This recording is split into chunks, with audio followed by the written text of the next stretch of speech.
Dito sa video na to, aalamin ho natin ang reaksyon ng ibang mga senador kaugnay dyan sa mga isiniwalat na yan itong si Zaldico. At dito rin ho pala sa video na to mga kababayan, ngayon lang ho natin nalaman dito kay Kipichu na birthday ho pala nitong si dating Speaker Martin Romualdez. Batiin naman ho natin siya ng maligayang kaarawan dyan sa comment section. Palakpakan! Happy birthday Martin Romualdez mula sa PH Update family. Happy birthday! Yan, di ba? Maligayang kaarawan, ha?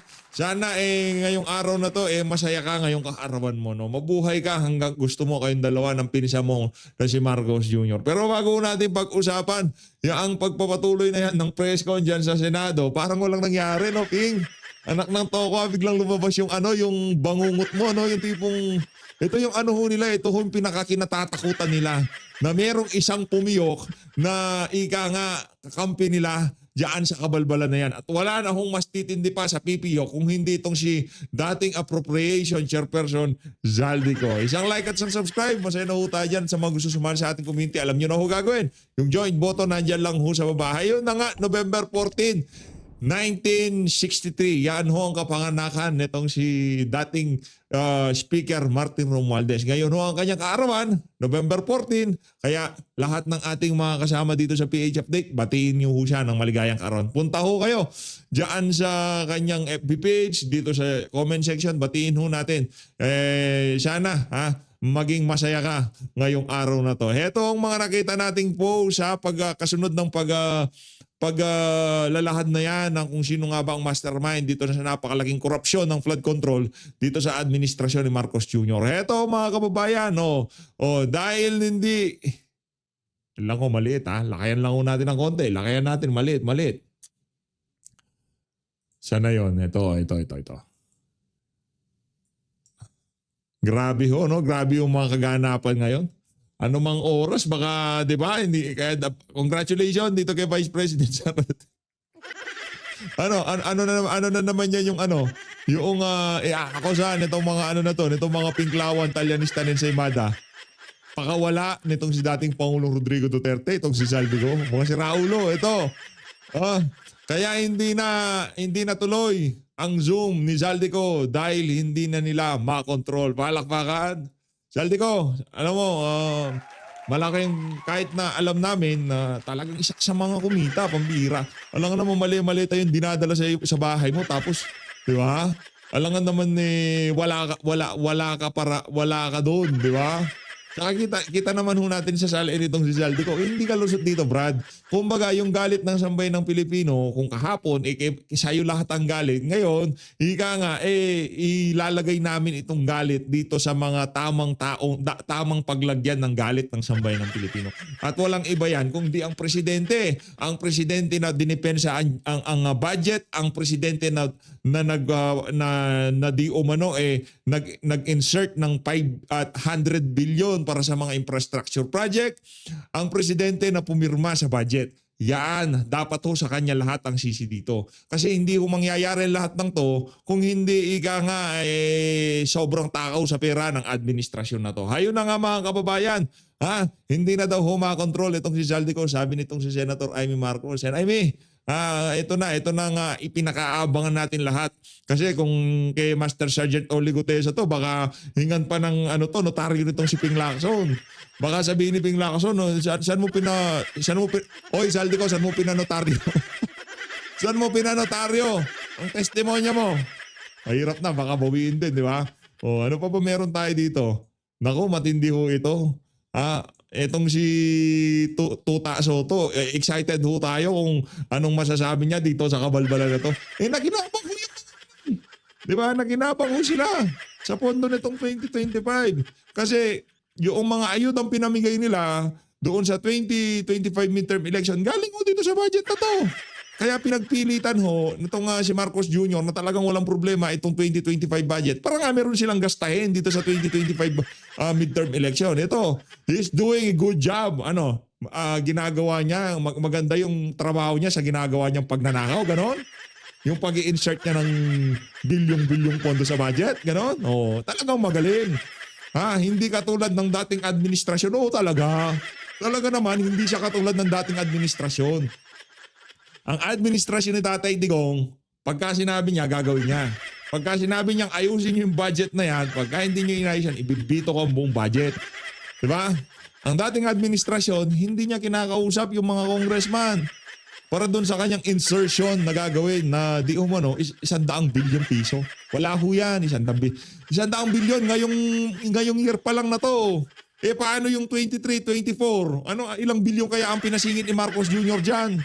Kaya yung mga katanungan ngayon, imbis na matuldukan itong issue na to, lalong dumami ang katanungan sa utang ng ating mga kababayan sa pagsasalita na yan, itong si Zaldico. At para dito kay Ping Lacson, yung notaryo mo, kunin mo yung testimonya nitong si Master Sergeant Orly Gutesa, ilukutin mo tapos kainin mo, walang yaka.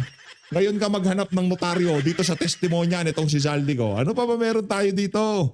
Nangyato si Ping Lacson Boytago. Ayun na nga, maligayang kaarawan. Zaldico, palakpakan. Oh. Yan ang ating mga nakitang sa social media ngayong mga panahon na to. At siyempre, di ba, dahil nga naman mainit ho itong pinakawalan na to ni Zaldico, pakinggan ho natin ang reaksyon ng mga ibang senador kaugnay dyan sa mga isiniwalat na yan itong si Eli Zaldico. Pero kung si Master Sergeant Orly Gutesa yan, malamang sa malamang meron na ho mga punto de vista yung mga senador na kagaya nitong si Win Gatchalian. Alam na ho nilang sabihin yung hindi kasi yung yung notaryo yung yung credibility nagsinungaling siya Sabi niya pinanotaryo niya tapos hindi naman pala di ba? O dito, pakita mo sa akin ang galing mo, Ping Lacson. Pakita mo sa akin ang galing mo. Finance chairperson na Win Gatchalian. Ito, pakinggan natin si Win. Game. Kay Presidente. Ano yung tingin ninyo magiging epekto nito sa Presidente na siya mismo ang nagpapa-imbestiga dito sa katiwalian? Napasmile na lang itong si Win, sabi niya. Nakantawa, ba't tinatanong niyo ako? Tanongin niyo siya. Mahirap mag-comment ngayon. You have to look at the video. Talagang mahirap mag-comment ngayon. Anak ng toko, paano hindi hirap mag-comment ngayon? Di ba? Yung amo nyo, na kung saan kumukumpa sa inyo, sinasabi nyo, kahit sinong matamaan, tamaan na dito sa issue na to. Tahimik kayo ngayon. Hindi kayo makabira. Kasi sabihan nyo na ng mga masasamang bagay lahat ng tao sa Pilipinas, wag lang si Marcos Jr. at itong si Martin Romualdez. Di ba? You have to decipher yung video. But definitely, seryoso yung kanyang mga sinasabi. Pero hindi rin natin matiyak kung totoo yung kanyang sinasabi. Pero as to the validity, Brad, dating appropriation chairperson to. Brad, punta ka sa FB page niya, ilinabas niya doon yung mga pinaglagyan noong insertion, yung mga program appropriation, yung 100 billion. Anong totoo sinasabi? Brad, okay ka lang? Hanggang ngayon pa ba didepensa niyo pa rin itong bangag na to? Lang yan. Senator, dapat dito niya gawin ba yung statement niya? Kaya para sa akin ang basic, kung ikaw ay walang tinatago, dapat nandito ka physically. Yun, ngayon naman, ang pambutas nila, sige, buwisitin nyo si Zaldico. Zaldico, binubuisit ka na itong si... Binebuisit ka nitong si Win Gatchalian. Kung wala ka daw tinatago, edi dapat umuwi ka dito. Anak ng tokwa, nung sinabi namin, kansilan nyo pasaporte niyan, ayaw... Inaabot ng siyam-siyam, ang panggang sa ngayon, di pa rin nakakansila. Ngayon, gusto nyo nang pauwiin? Anak ng Petrang Garapata, para saan? Para gurgurin? Zaldico, ako na nagsasabi sa'yo, ilabas mo lahat ng nalalaman mo habang nasa abroad ka. Huwag dito, baka maninoy ka. Mahirap na. Harapin mo itong mga tanong, pumunta ka dito sa hearing at harapin mo yung mga akusasyon. Teka lang, hindi korte ang hearing in aid of legislation kayo dito. Hindi ka tatanga-tanga, Win Gatchalian Anong harapin sa hearing? Yung hearing na yan, hindi naman hindi korte yan. Etong si Zaldico, tapos na siya dyan sa hearing. Wala na siyang maiaambag dyan. Ang maiaambag niya lang dyan, tinawagan ako ni Pangandaman, sabi niya, mag-insert ako ng 100 billion. Tapos ang usapan. Ang gawin yung in aid of legislation dito, dapat ang presidente di nakikialam sa budget. Tanggalin yung mga program appropriation. Simple. Walang nga kayo. Ano pang sasabihin ni Zaldico dyan? Raulo ka ba? Sa'yo, hindi yung nagtatago ka tapos gagawa ka ng video tapos ano yung sinasabi mo. I think yung physical presence, yan ang pinaka-importante na magbibindicate. Wala, itong si Win Gatchalian, ano ho ito? Higa nga, shield ho ito ni Marcos Jr. Hindi pa ho sila naniniwala. Hindi sila naniniwala. Dapat humarap daw siya dyan sa komite. Ano ba kwenta ng komite nyo na yan? Di ba? Para saan ba yan? In aid of legislation kayo. Hindi ho kayo korte dito. Huwag niyong ginagawa niyo naman tanga sambayan ng Pilipino. Di ba? Ang nagsasalita doon si Saldico. Appropriation chairperson. Ako naniniwala ako sa sinasabi niya. Bakit? Anak ng tokwa, pagkatapos niyo akong inutusan, ngayon ako lang may kasalanan? Sira ulo ka ba, Win? Sir, Dapat maintindihan kung yan talaga ay siya o AI yun. So, marami pa nga. May nagsasabi rin na artificial intelligence. Anong artificial intelligence? Mga kababayan ha, hindi naman ho sa pag-ano. Kahit po paano, nakakaintindi naman ho tayo ng bahagya. Ika nga yung mata natin, medyo matalas naman pagdating dyan sa AI na yan. Ha? Ano, ipapasertifika pa natin yan. Idadaan pa natin sa mga, forensics, ganon. Abangan mo yung part 2. Anak ng Petrang Garabata, AI. AI mo mukha mo. Alam mo, AI dito kayo.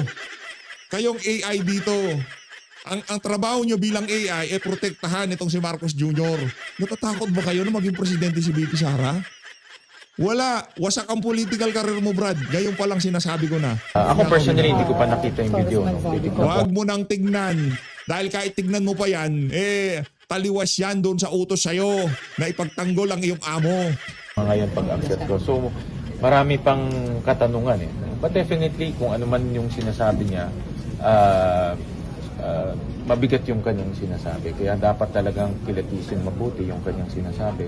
Ayun. Ayun. Isa yan sa mga excuse. Maglalabas ng video doon pa sa mismong official Facebook page ng individual, ha? Tandaan ho natin mga kababayan, official Facebook page. Hindi kung saan Facebook page ang pinanggalingan ng video na yon. At hindi ho yun papatulan ng mga taga-mainstream media. Ipapadaan ho muna nila sa mga ano nila yan. Ika nga kahit paano yung kanilang mga digital forensics kung totoo ba yan. Baka ma-fake news sila. Hindi nyo ba kinonsider yon?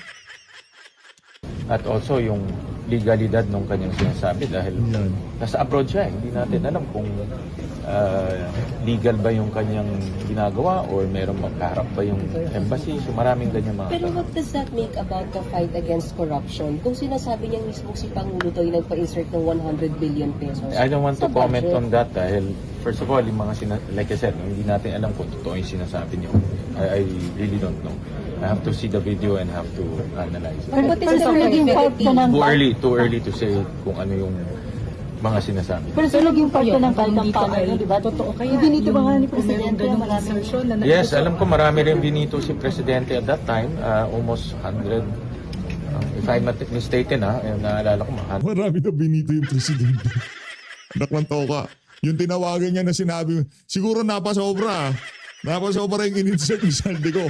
Pinapas-insert lang 100 billion. Ano to? Wala kayo dito. 112 billion na to. Ibito nyo yung 12 billion. 60 billion plus. No? So, I have to check that again.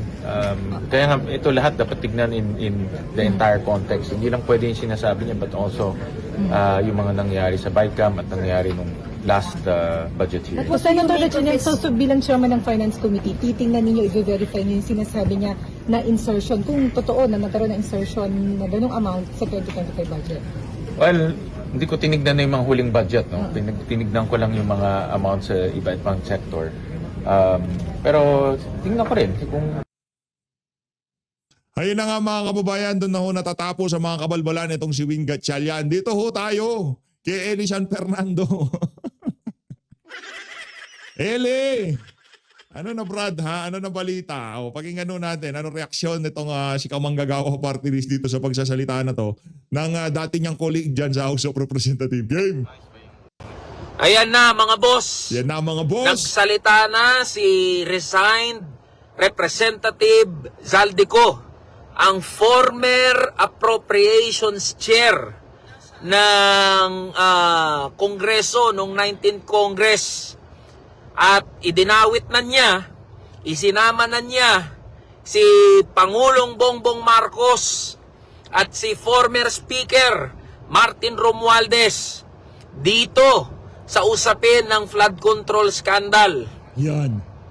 Sige. Paki-share. Magandang hapon, mga kamanggagawa, mga ordinaryong Pilipino, Mga ninakawan! mga ninakawan, Mga ninakawan, yan. mga Pakishare, nabaha, pakishare. mga Pakishare, namatayan, Mm. mga naapektuhan ng mga nagdaang bagyo, Mm. Pakishare. mga nawalan ng ari-arian, mga boss. Sa lahat ng mga Pilipino at mga manggagawa na inagawan, ninakawan ng kinabukasan, hindi lang pera ang ninakaw sa atin, kundi buhay, ari-arian, kinabukasan natin. Magandang hapon po sa inyong lahat.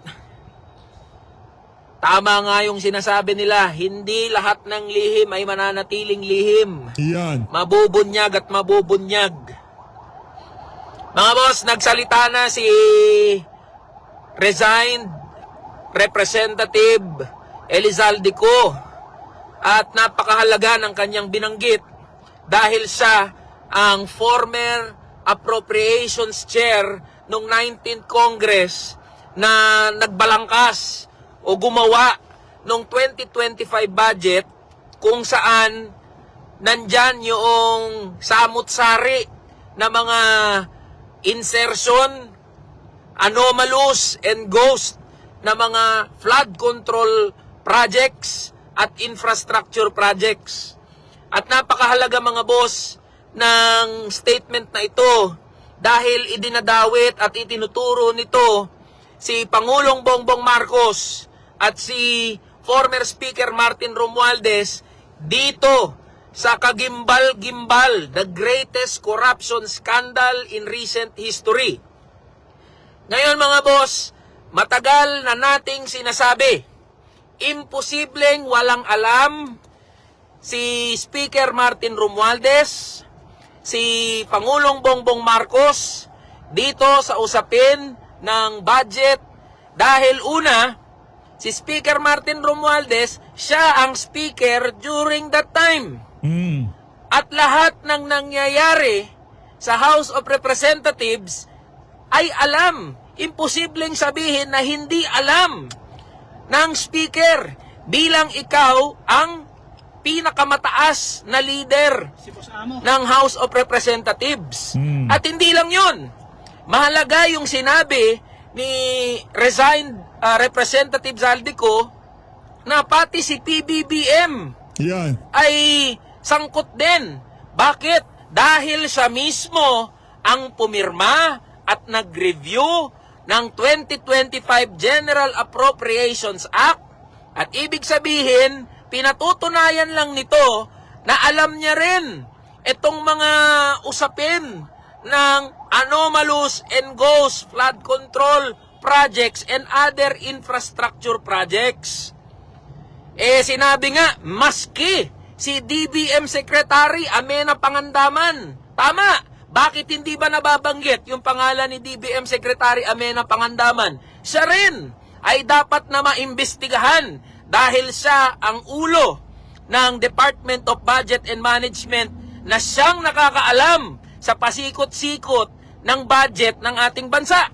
Yan. Ngayong nabanggit na ni resigned Representative Zalde Co itong mga pangalan ni former Speaker Martin Romualdez at ni Pangulong Bongbong Marcos, tayo ay nananawagan na imbestigahan at panagutin si Pangulong Bongbong Marcos at mismong si former Speaker Martin Romualdez. Yan. Nananawagan tayo ng impartial at tunay na independent na pag-iimbestiga. Di ba, ang gumawa ng Independent Commission for Infrastructure ay si Pangulong Bongbong Marcos din. So dapat isama na sa dapat imbestigahan si Pangulong Bongbong Marcos. Siya mismo ay dapat masubject sa pag-iimbestiga.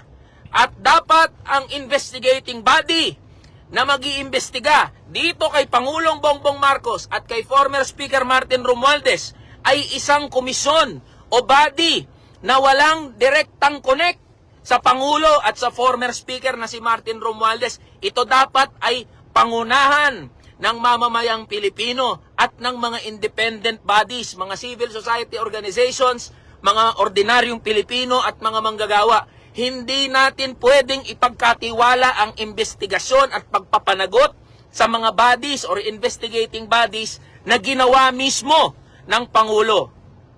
Kaya napakahalaga nitong statement ni resigned Representative Zaldico. Dahil ito yung direct link. Ito na yung inaantay. Ito yung matagal nang tinatanong ng mga manggagawa at ordinaryong Pilipino na maglilink o magbibigay ng direksyon o direktang linya, koneksyon patungo kay Pangulong Bongbong Marcos at kay former Speaker Martin Romualdez. Ngayon, kung sinasabi natin lahat ng sangkot ay dapat managot, ang binabanggit natin ngayon, ibig sabihin, pati si Pangulong Bongbong Marcos ay dapat nang imbestigahan, Yan. sumalang sa investigasyon. Alam nyo mga boss, hindi simple yung statement. Hindi simple yung statement na binanggit ni Zaldico. Dahil ito yung nag-i-implicate, directly nag-i-implicate, merong direct hand. Ibig sabihin, sabi ng Pangulo, di ba? Sabi ni, sino nagsabi? No? Si Yusek Claire Castro. Sabi ni Yusek Claire, papaano mai-involve ang Pangulo kung siya ang nagbukas nitong issue ng korupsyon? Ito na po yun. Oh. Sagutin niyo po ito ngayon, Malacanang. Ayan. Kayo na mismo ang implicated, direkta, na itinuturo ng former approacher na si Yan. Zaldico.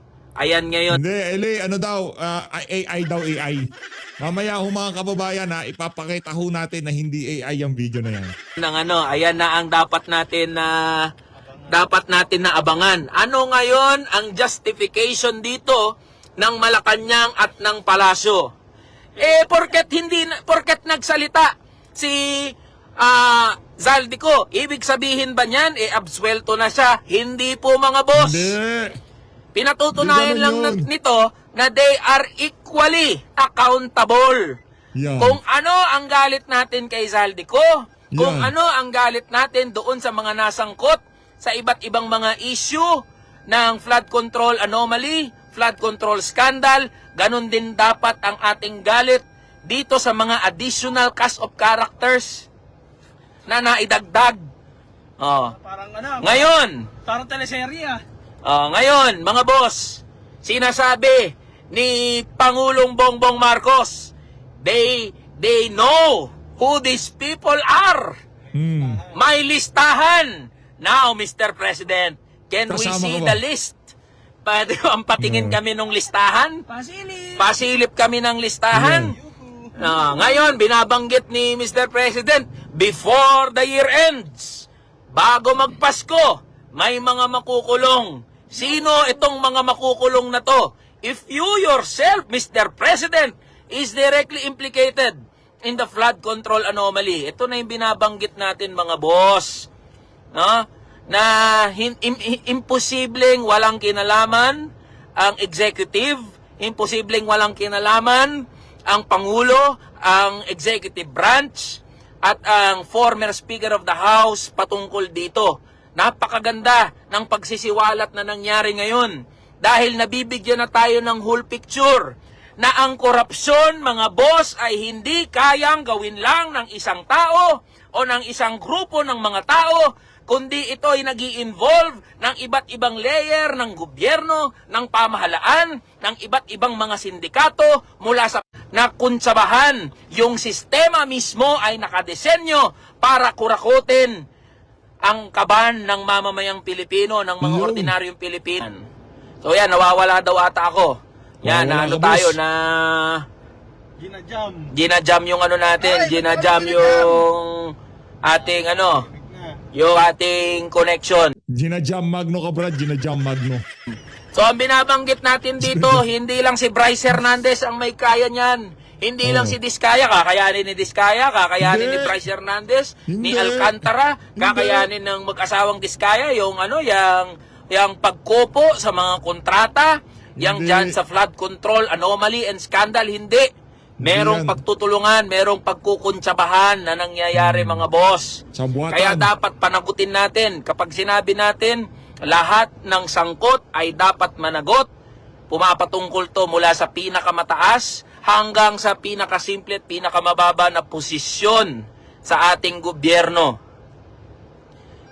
Kaya yan, may nagsasabi. May nagsasabi mga boss, DDS daw si Eli. Alam nyo mga boss, lahat ng sangkot dapat managot. Correct. Keso si Marcos, keso kung sino man yan, na mga opisyal ng gobyerno. Yan ang hirap dito sa mga Talyanista and sa Imada. Ba't di nyo ba matanggap? Na hindi lahat na nagsasalita ng masama kay Marcos Jr. o nananawagan ng accountability dito sa issue na to, hindi lahat DDS. Hindi DDS yang si Eli. Baka nga mas aso pa yan itong si Risa Hontiveros Di ba? Pero sa tingin natin, hindi naman ho siguro. Pero hindi ho siya DDS. Pero hindi lahat ng nananawagan ng accountability dito sa issue na to, kagad DDS, okay?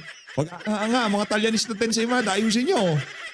Mahirap-hirap itong pagdepensa ang gagawin nyo dito. Ang ultimate defense, ilabas nyo na lahat ng tinatago nyo dito sa isa na to. Lagpasan nyo na ho yung kulay-kulay. Lagpasan nyo na ho yung mga pagsamba nyo sa mga politiko. Yan. Ninanakawan na, gumising ho tayo. Hindi to usapin ng pagiging pro-Marcos o pro-Duterte. yan. Hindi to usapin ng Banatan mo, Eli. Banatan mo, Eli. kulay sa politika. Yan. Ninanakawan na tayo harap-harapan. Kaya Totoo wag yan. wag tayong kulay-kulay. Parang hindi naman kayo nanonood palagi at nakaantabay sa mga sinasabi at inilalabas natin sa social Yan. media at sa media. Wala Oo. tong kulay-kulay, mga Wala boss. yan. Baka ngayon lang ulit siya nakanood. Kaya wala to, lumagpas na kayo dyan sa kulay-kulay ninyo. Tayo ay Maganda yan. nananawagan ng accountability. Isang Yan. accountability na mamamayan mismo ang nananawagan ng pananagutan. Dapat may managot dito. So ayan mga boss, sa lahat po ng mga manggagawa at ordinaryong Pilipino, sa Yan. mga binaha, sa mga nalubog na bahay, sa mga hindi nakapasok, sa mga nawalan ng kabuhayan, sa mga namatayan, sa mga nalubog sa putik, sa mga na-flash flood, sa mga na-landslide. Mga boss, yung galit ninyo ay dalhin nyo sa social media at sa labas ng social media. Tayo po ay mag-ingay, mga lampag, kumilos. At kapag tayo ay nag-decide na kumilos, ibinabalik natin yung kapangyarihan, yung tunay na kapangyarihan sa kamay ng mamamayang Pilipino ng mga ordinaryo. Kaya nananawagan ako ng patuloy na pagkilos. Huwag po nating iasa sa mga politiko ang pagbabago ng Huwag. ating bansa, ng sistema. Ang pagbabago po ay nasa ating mga kamay. Correct. So kumilos po tayo, makialam, makisangkot, makilahok dito sa usapin na ito. Dahil ang pinatutungkulan po natin dito ay daan-daang bilyong piso.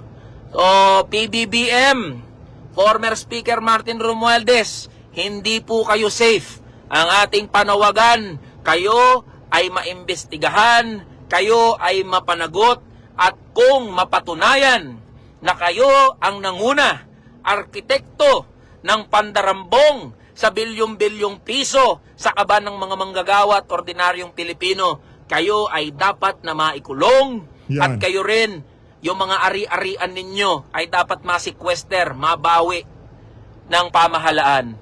Ayun. Ayun na nga mga kababayan, yan ang mga punto de vista nitong si nitong si Eli San Fernando. Palakpakan muna natin. Magaganda yung mga punto de vista nitong si Eli, di ba? Pag sa mga Talyanista, di ho nila kaya yon yung magsalita ng ganon. Hindi. Kasi mga bayad ho sila. Oh. Tayo, kaya ho natin magsalita ng ganon, hindi ho dahil sa bayad. Kaya ho natin magsalita ng ganon dahil alam natin yung ating mga sinusuportahan, hindi mga magnanakaw. O dito ho tayo kay Ping. Ping. The Senate President is recognized. Yan o. Thank you, Mr. Chairman.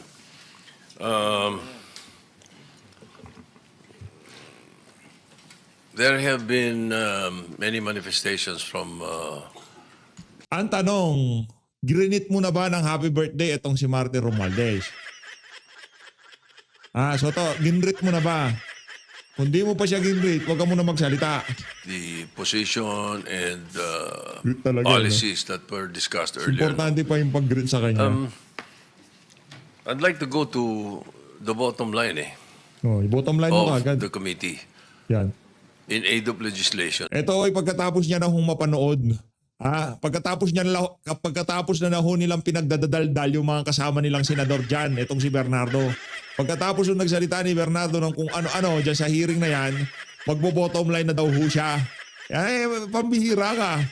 Ano lang, veteran ka na bata? Ba't di ka pa kanina nag-bottom line na in aid of legislation kagad, di ba? Yun eh. I'd like to Ganyan ask yan. Yusek Bernardo and Yusek Alcantara,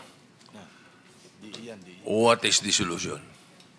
How do Pero sila nababayaran namin. Sila na yung magle-legislate. Inputs lang yun sa kanila. Bro, tinatanong muna sila ng solusyon. Senate President po ninyo, palakpakan nyo. Tinatanong, ano yan? Ipapaliwanag nila kung paano yung nangyaring iskema. At kayo ang iisip ng solusyon, mga inayupa kayo. In aid of legislation, ganito gumana yung pera, ganito, dito nagkaabutan, binigyan ko tong si ganito. Bilang isang senador, ay sa bagay, ano nga, school bukol ka nga lang pala dyan, no? Di mo na naiintindihan mga pinag-uusapan, kaya imbis na kayo, ikaw ang makaisip kung ano gagawin, kailangan mong tanungin ang resource person, ano gagawin natin? Tatanga ka na lang, ganon? we solve this? What can we do? Sweldoan na lang natin ito si Bernardo, anak ng toka, napaka-inutil talaga na itong Senate President na to. Trabaho niyo yan eh. Inputs lang sila. Yung proseso, yung nangyaring pagnanakaw. Pero kung tatanungin mo sila, paano mariresolve ba? Anak ng toka, napakalaking katangahan yan. By law that can try to solve the problem that we have encountered with the legislators, the DPWH, and the Executive Department. Anong batas ang pwede? Ano ba yan? Restructuring ba natin DPWH or mayroong nagsasabi, i-abolish ang DPWH? Paano mangyayari? Anong Abolish na nakikita yan. niyong solusyon para masolve ito? Tulungan niyo kami. I-abolish na yan. Yusek Bernardo first. Mr. Senate President, Mr. Chair, ang isa ko pong nakikita na unang kailangan gawin, although I think there's already a procurement law, medyo baguhin po yung sistema ng bidding. Sa akin lang pong palagay, sapagkat dyan po nagsisimula, kaya nakakasiguro. Nung bidding. Bidding po, Mr. Senate President. Bidding-biddingan. In shortcut terms po, I think, because initially po, ang bidding po, nagiging problema po niyan, parang later on, the back has the full power and authority para magawa po lahat yung gusto nila. Kasi sometimes contractors are being disqualified. Meron po mga proseso na madali nilang magagawa. Kahit po hugutan lang ng papel, may post-evaluation, etc.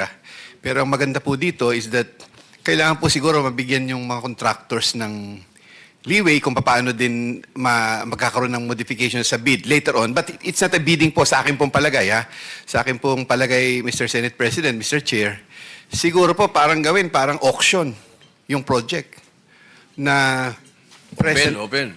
Open po. I mean, pagka po ito'y with the presence of those qualified contractors, given the project name and then the ABC, the approved budget for the contract, personally po, contractors can make like an auction na magkano proyekto, 100 bilyon. O ikaw, contractor A, magkano ang bid mo dyan?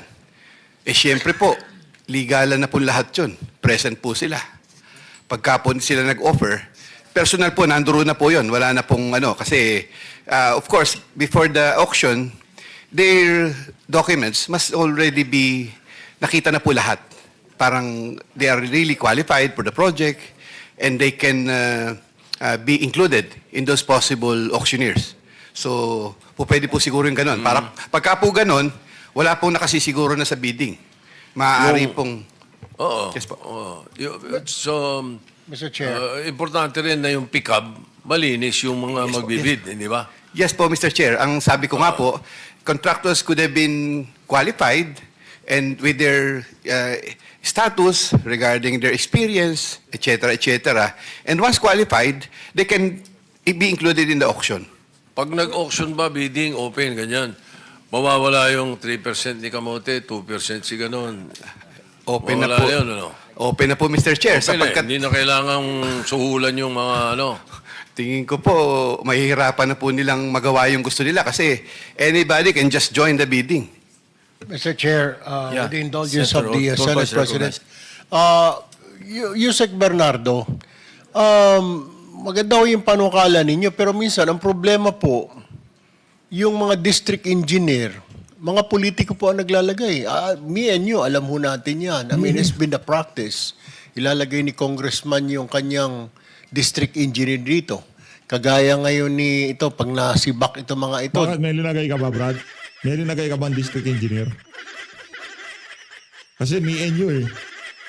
di may papalit. Bata ni ganito, yung bata-bata system. Kaya, yung sinasabi yun ninyong bidding, syempre, gagawa at gagawa ng paraan din ng district engineer na para hindi manalo yung iba. Kasi nga, siya nang may utang na loob, tapos pondo pa ni congressman, tapos tao pa siya ni congressman. Di ba? Paano yung... wala din eh. Kaya kahit sabi mo na lowest bidder, things like that, may auction, pero kung bata ni congressman yung district engineer, yung assistant district engineer, na siya ang naglagay dyan, inalagaan niya from pinaka-lowest ranking na engineer sa DPWH, tumaas ng tumaas, nilagay niya sa pwesto, di ba? How do you address that, Yusek? I think, Mr. Chair, pagka po naka-open talaga to sa public, kahit po kung sino mang appointee po ng congressman or whoever na tinulungan ng congressman, hindi po siya pwede makialam doon dahil pagka po nasa sistema ng ganun and all those auctioneers are qualified, already have been pre-qualified, ano po sila, ibig sabihin may capacity po sila, may experience po sila, financially capable, and they did those projects ng nasa proseso. Wala pong makakakwento kasi kahit sino po pwedeng sumali basta qualified. Mr. Chair, with the indulgence of the Senate President again, may ginanda ba nung ginawa itong, I don't know kung anong kanino administrasyon, na RD po pwede na mag-decide ng bidding pag 150 million or less ang ika nga proyekto. Otherwise, dapat sa main office. Pero meron yatang, I don't know, pero I've read it na 150 pwede na mag-decide ang RD.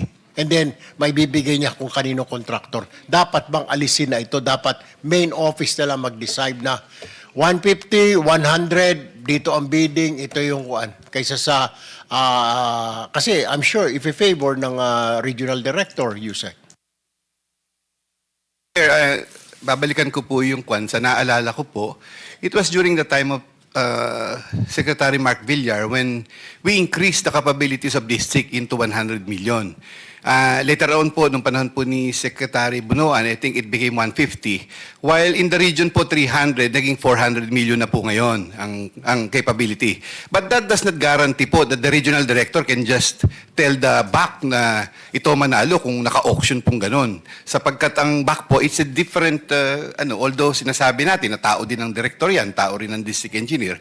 Pero po pag may committee po at nasa publiko po ito, nakikita po ng lahat ng tao.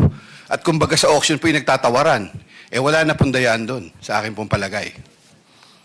Pero how will you address, Yusek, yung kagaya ng ginawa ni Diskaya, 4 na kumpanya, St. Gerard, St. Timothy, pagsasalihin niya lahat yung 3, 4. Tapos kunwari sila lang naglalaban-laban, wala talagang actually nakalaban. How will you address that naman? I mean, walang alam yung back na isa lang pala ang may-ari ng kumpanya na yun. Kasi may mga balita ako na iba-iba or mag-uusap-usap, magkakaibigan na kontraktor. Sali ka dyan, meron ka 1%. Pag natalo ka, etc., ako nang bahala. How do you address that again? Case po ng mga Diskaya, I think, parang naging lang din po ng DPWH yun, ng ibang mga na hindi nila tiningnan mabuti na itong mga ito isang kumpanya lamang. Actually, talaga pong bawal yun. Hindi naman po pwede. Kahit dalawa lang po ang magkalaban na isang kumpanya bali ang may-ari, hindi po pwede yun . So, bawal po talaga yun. Ngayon, sa pagsali po naman sa bidding, bakit po nila makukuha niyan kung sakaling lahat naman ng qualified sa buong Pilipinas? At halimbawa po, nasa Metro Manila yung project. Kahit po taga Region 3 na qualified talaga, pwedeng sumali. Hindi po malilimitahan ang mga contractors dito. If earlier, there could have been some evaluations of these contractors and anybody can join if they are qualified.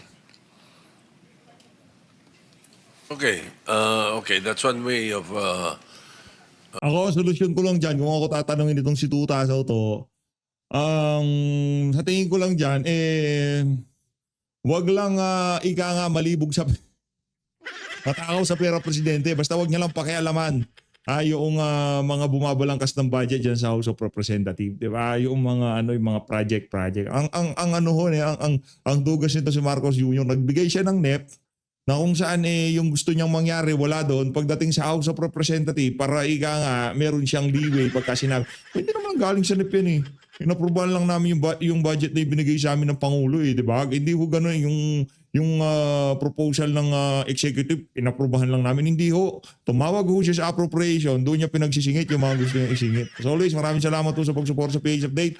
Happy birthday, Martin Romualdez. Sana masaya ka ngayong araw mo at mabuhay ka hanggat gusto mo. Yung mga kakosa mo, naghihintay na sa'yo. Maraming salamat po mga kababayan. Mahal natin Pilipinas.